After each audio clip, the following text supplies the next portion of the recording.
200 വോട്ടിന്റെ പിറകിൽ പോയി. ഞങ്ങൾ നേരത്തെ സൂചിപ്പിച്ചതുപോലെ തന്നെ എല്ലാ പഞ്ചായത്തുകളിലും ലീഡ് ചെയ്യാൻ പറ്റി. കരുളായിൽ 200 വോട്ടിന് പിറകിൽ പോയി എങ്കിലും എല്ലാ പഞ്ചായത്തുകളിലും നഗരസഭയിലും ലീഡ് ചെയ്യാൻ പറ്റി. ഒരു നല്ല ഭൂരിപക്ഷം.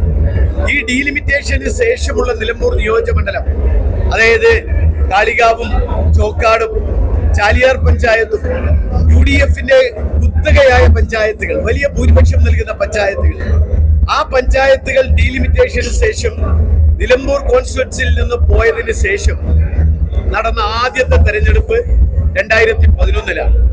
2011-ലെ തെരഞ്ഞെടുപ്പിൽ എന്റെ പിതാവ് ജയിച്ചത് 5000 ചില്ലാനം വോട്ടിനാണ്. ഏകദേശം 5800ഓളം വോട്ടിനാണ് അദ്ദേഹം വിജയിച്ചത്. അതിനുശേഷം 2 തെരഞ്ഞെടുപ്പുകളിലും 2016-ൽ ഞാൻ പരാജയപ്പെട്ടു, 2021-ൽ ശ്രീ പ്രകാശ് പരാജയപ്പെട്ടു.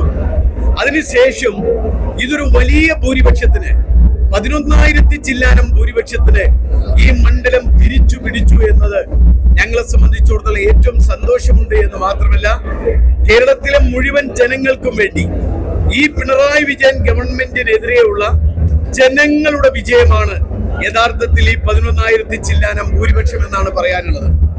ബാക്കി എന്തൊക്കെ പറഞ്ഞാലും നിലമ്പൂർ കഴിഞ്ഞ കുറെ കാലങ്ങളായി അവഗണിക്കപ്പെടുകയാണ്.